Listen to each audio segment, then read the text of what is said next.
छात्रा आपके सामने महिला सशक्तिकरण पे कुछ कहना चाहती हूँ। सर्वप्रथम आप सब सोच रहे होंगे महिला सशक्तिकरण का अर्थ क्या है, तो मैं आपको बताती हूँ। महिला सशक्तिकरण का अर्थ है महिलाओं को बिना किसी भेदभाव के जीवन के प्रत्येक क्षेत्र में स्वतंत्रता पूर्वक कार्य करने देना ही महिला सशक्तिकरण कहलाता है। अब आप सोच रहे होंगे इसकी आवश्यकता क्यों पड़ी? मित्रों, अभी भी हमारे समाज में कुछ ऐसे तत्व शामिल हैं जो ये सोचते हैं कि एक बेटी बेटे के समान नहीं होती। तो फिर मेरा प्रश्न है उन लोगों से, यदि वे ऐसा सोचते हैं तो अपनी पत्नी के इलाज के लिए एक महिला डॉक्टर ही क्यों ढूंढते हैं?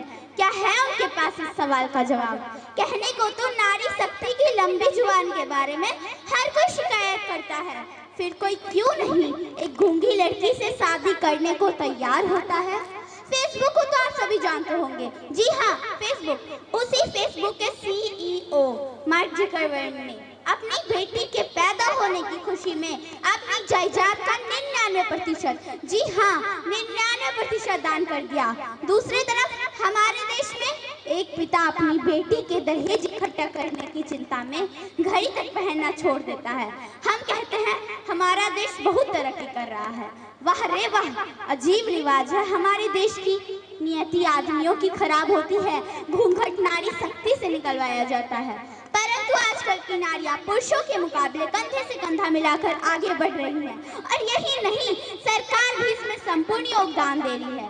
बेटी बचाओ बेटी पढ़ाओ, सुकन्या समृद्धि योजना, उज्ज्वला योजना जैसी अनेक योजनाएं सरकार ने हम जैसी बेटियों के लिए लागू की है। अंत में मैं आपके सामने एक छोटी सी नारी शक्ति पे कविता आपको सुनाना चाहूंगी। मैं आशा करूंगी आपको ये कविता पसंद आए। मैं स्त्री हूँ, मैं स्त्री हूँ, मैं नारी हूँ, मैं कली हूँ, मैं फुलवारी हूँ, मैं दर्शन हूँ, मैं दर्पण हूँ, मैं नाग में ही गर्जन हूँ। मैं बेटी हूँ, मैं माता हूँ, मैं बलिदानों की गाता हूँ। मैं श्रीमद् भगवत गीता हूँ, मैं द्रौपदी हूँ, मैं सीता हूँ। पुरुषों की इस दुनिया ने मुझे कैसी नियति दिखलाई, कभी जुए में हार गए, कभी अग्नि परीक्षा दिलवाई। कलयुग हो या सत्युग हो, इल्जाम मुझे पे आता है। क्यों घनी अंधेरी सड़कों पे चलने से मन घबराता है। मैं डरती हूँ, मैं डरती हूँ, मैं मरती हूँ जब सफर अकेले करती हूँ। डर का साम्राज्य बढ़ता है, कोई साया पीछा करता है। मेरी मुट्ठी बन जाती है, दिल की धड़कन बढ़ जाती है तरल पसीना माथे पे, दिल में मेरे घबराहट है। न जाने किसका साया है, जाने ये किसकी आहट है। न जाने ये किसका साया है, न जाने ये किसकी आहट है। फिर उन अंधेरी रातों में उन बाहों ने मुझे खींच लिया। एक ने मुंह पे हाथ रखा, दूसरे ने आंचल खींच लिया। नारी के सम्मान को मिलकर तार तार सा कर डाला, मर्यादा के आंचल को फिर जार जार सा कर डाला। मारा है मुझको, पीटा है, बालों से मुझे घसीटा है।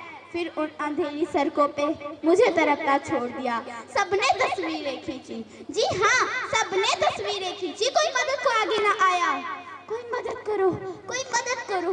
ये चीख चीख कर चीख भी मुझसे रूठ गई।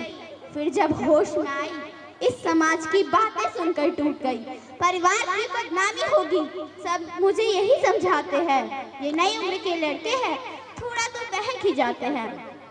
अरे जो भूल जाओ जो हुआ वो लड़के बच ही जाएंगे।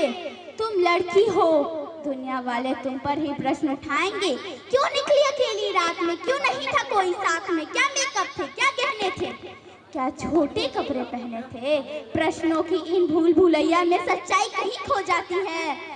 सब भूल जाओ कहने वालों, क्या तुम्हें शर्म नहीं आती है? सब भूल जाओ कहने वालों, कैसे भूलूं उन रातों को, मुझको छूते उन हाथों को। सब भूल जाओ कहने वालों, मत भूलो ये आखिरी गलती आपकी भी हो सकती है। अगले दिन उस सड़क पे बहन या बेटी आपकी भी हो सकती है। और इस दर्द से बढ़कर कोई और दर्द नहीं हो सकता है।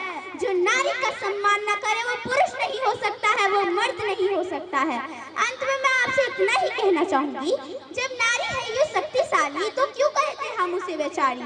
आओ मिलकर प्रण ले, नारी की मर्यादाओं को समझे, नारी का सम्मान करे, नारी का सम्मान करे। जय हिंद, जय भारत, जय नारी शक्ति।